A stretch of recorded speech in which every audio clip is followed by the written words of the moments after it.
అంటే ఎన్ని kilometres distance వస్తుంది అంటారు? ఎగ్జాక్ట్లీగా అది వచ్చేసి హైవే నుంచి జస్ట్ 3.5 కిలోమీటర్ ఉంటుందండి.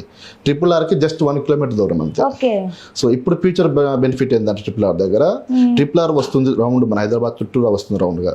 సో దాంతో పాటుగా మనకి రింగ్ రైల్ అని చెప్పేసి ఒక అప్రోల్ వచ్చింది. అది కాకుండా సైట్కి ముందు ట్రిపుల్ ఆర్ వస్తుంది, రింగ్ రైల్ వస్తుంది. సైట్ వెనకాల నుంచి డోర్నాకల్ నుంచి జోగులాంబ గద్వాలకి రైల్వే లైన్ ఒకటి పడ్డదండి. సో పైనుంచి వచ్చేసి రైల్వే లైన్ ఒకటి వెళ్తుంది. అంటే మిడిల్లో ఉంది వెంచర్. హైవేకి పక్కన ఉంటుంది, ట్రిపుల్ ఆర్ పక్కనే ఉంటుంది, రైల్వే లైన్స్ మధ్యలో 2 రైల్వే లైన్స్ మధ్యలో మన వెంచర్ ఉంటుంది. సో హైలీ డెవలప్డ్ ఏరియా అనమాట. విత్ ఇన్ 5 to 10 yearsలో ఆ వెంచర్ చాలా డెవలప్మెంట్ అవుతుంది.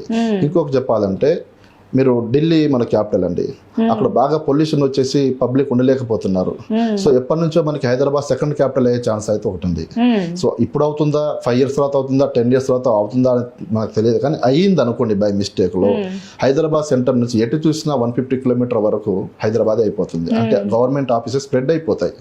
సో అప్పుడేమవుతుంది, ఇప్పుడు మనం స్క్వేర్ యార్డ్లో కనుక తీసుకోకపోతే స్క్వేర్ ఫీట్లో తీసుకోవాలి. అదే ఇప్పుడు మన బడ్జెట్ తీసుకున్నాం అనుకోండి, 121 యార్డ్ ఉన్న వెంచర్ అయినా సరే, ప్లాట్ అయినా సరే, రేపటి మీరు ఇల్లు కట్టుకోగలిగితే రెంట్ కానీ ఇచ్చుకోవచ్చు, డెవలప్మెంట్ కానీ ఇచ్చుకోవచ్చు. మీరు సిటీలో చాలా ప్లేసెస్ చూశారు, వేకెంట్గా ఉన్న ప్లాట్లలో మనం కారు పెట్టామనుకోండి, మంత్లీ ఇంత అని కూడా రెంట్ తీసుకుంటారు. ఆ ప్లాట్కి ఎదురుగా ఒక చిన్న బడ్డీ కొట్టు పెట్టుకున్నా కానీ వాళ్ళ దగ్గర డబ్బులు వసూలు చేస్తున్నారు. సేమ్ మన దగ్గర ల్యాండ్ ఉందనుకోండి, మల్టీపర్పస్గా యూజ్ చేసుకోవచ్చు. ఒకటేంటంటే ఒక మిడిల్ క్లాస్, లో క్లాస్ మన దగ్గర ప్లాట్ తీసుకోవడం వల్ల చాలా హ్యాపీగా ఫీల్ అవుతారు. ఎందుకంటే నాకంటూ ఒక హైదరాబాద్లో ప్లాట్ ఉంది. సో అప్కమింగ్ డెవలప్మెంట్స్ మొత్తం ఆ ఏరియాలో ఉంది కాబట్టి ఆ ఏరియాలో మేము వెంచర్ చేయడం జరిగింది మేడం. సో ఏ కస్టమర్ తీసుకున్నా కానీ ఎటువంటి ప్రాబ్లం లేదు. సో చాలా చక్కగా మేము చూస్తున్నాము. మెయింటెనెన్స్ కానివ్వండి, ఎవ్రీథింగ్ మేమే చూసుకుంటామండి. ఒక్కసారి మా దగ్గర ఇన్వెస్ట్మెంట్ చేస్తే చాలు.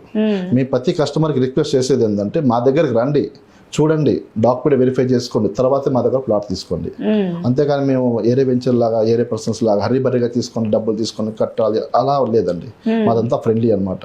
మేము అమ్మేదే లో class, high class, middle class వాళ్ళకి.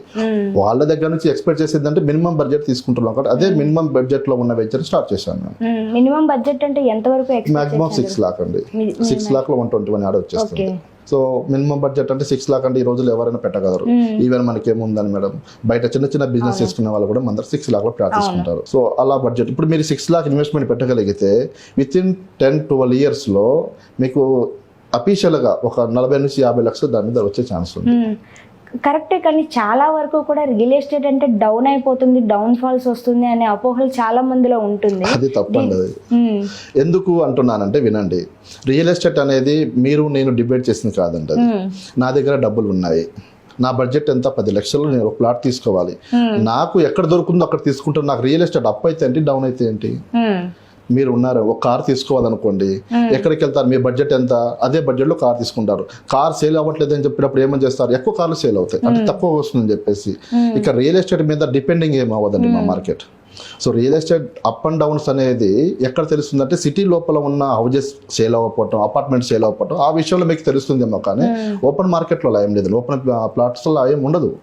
ఎందుకంటే వాళ్ళకి డబ్బులు ఎప్పుడు వస్తే అప్పుడు తీసేసుకుంటారు కదా, మార్కెట్తో వాళ్ళకేం సంబంధం ఉంటుంది? అవునా కదా మేడం?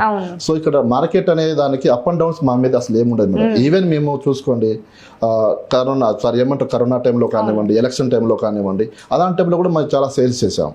ఎందుకంటే మినిమం బడ్జెట్ కదా, మనము హై బడ్జెట్ పెట్టుకుంటే మార్కెట్ మీద డిపెండ్ అవ్వాల్సి వస్తుంది.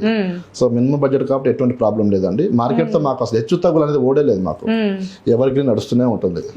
సో ప్రాబ్లం లేదు మేడం. అది ఆ ఓడే అసలు తీసేయాలి మైండ్ లో నుంచి. మీరు అనండి, ఎగ్జాంపుల్ చెప్దాం, ప్రైస్ తగ్గినప్పుడే కొంటారా, హై అయినప్పుడు కొంటారా? వస్తువు ఏదైనా కొనుక్కోవాలంటే తగ్గినప్పుడు తీసుకుంటారు కదా. సో మేము అదే అంటున్నాము, ఎప్పుడు మార్కెట్ డౌన్ అని అనిపించింది అప్పుడు మా దగ్గర రాని మేము ప్లాట్ ఇస్తాం మీకు. సో మార్కెట్ తో మీరు కంపేర్ చేసుకోకండి. కంపేర్ అనేది మనకు కావాల్సిన బడ్జెట్ లో ఉందా లేదా, అది ఇంపార్టెంట్. సో ఆ విషయంలో అయితే మేము ముందే ఉంటామండి.